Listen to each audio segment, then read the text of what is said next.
Bip na ba? Ang lahat! Martian! Enrico Pañero! Bip.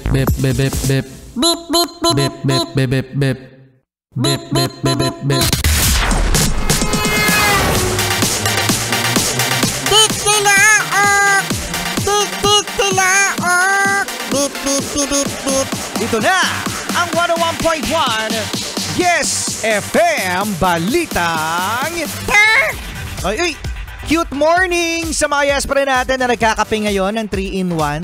Sa mga yes pre natin na pagka-aga-aga nagso-soft drinks na.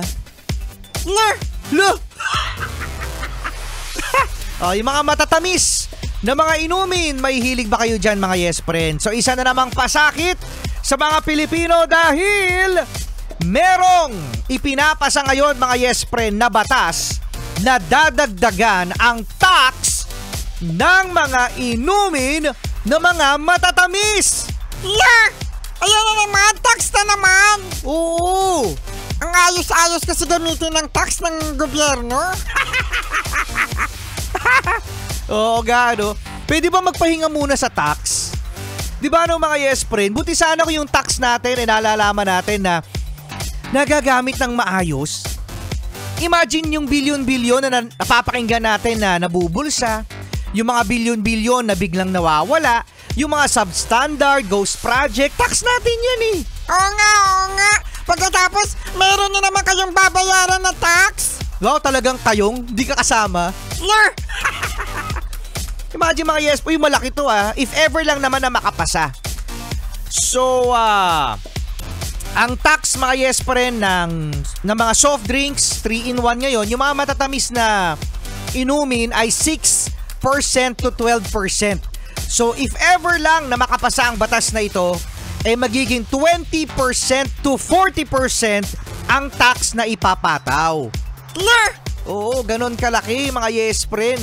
Kasi meron naman daw ini-aim itong panukalang batas na ito para na sa ganun maging limitado ang pag-inom ng mga yes friend natin ng mga matatamis, which is hindi maganda sa kalusugan.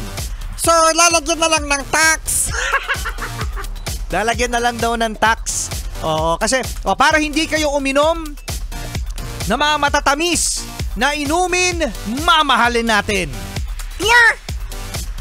Ibig sabihin, can't afford na. Oo, mas mahirap bilhin. Ganyan yung ginawa mga yes friends sa sigarilyo noon eh. Diba? Nilakihan yung tax sa sigarilyo. At nilakihan din ang buwis sa mga alcoholic drinks. Kaya napansin nyo, nagmahal, diba? Pero, mga yes friend, parang hindi pa rin makatarungan na sa dami-dami ng mga binabayaran nating tax ngayon at dahil sa mga anomalya, dadagdagan pa yung tax. Ayusin muna siguro. Feeling ko nga mga yes pa rin, hindi naman tayo nagkukulang sa pondo sa Pilipinas. Dahil mayaman ang gobyerno natin. Yun nga lang, iba yung mayaman.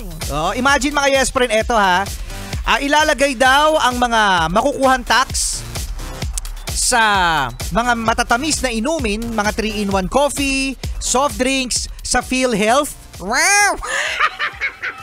Ramdam na ramdam yan Oo naman, lumalaki na yung coverage sa PhilHealth. Sa may Department of Health Medical Assistance sa health facilities. Yung DOH, ang dami nga daw ghost project dyan. Nabalitaan nyo ba? Lumalaban ng ang DOH sa ghost project Lumutang lang yan kahapon. Marami daw mga facilities ang DOH na nakatiwangwang daw ngayon, hindi mapakinabangan. At alam nyo ba kung sino ang kontraktor? Diskaya! Diskaya na naman! Oo. Ano pa ba? Sa mga local government units, implementation of nutrition program. Sabi ko nga sa inyo, kung magdadagdag kayo ng tax, ayusin nyo muna yung serbisyo. Oo. Tandaan mga yes friend, ang laki ng tax na binabayaran na natin Laki-laki na ng tax. Tapos hindi natin maramdaman kasi nga binubulsa. Good morning! Ang saya-saya talaga! Rico Pañero! At Marcia!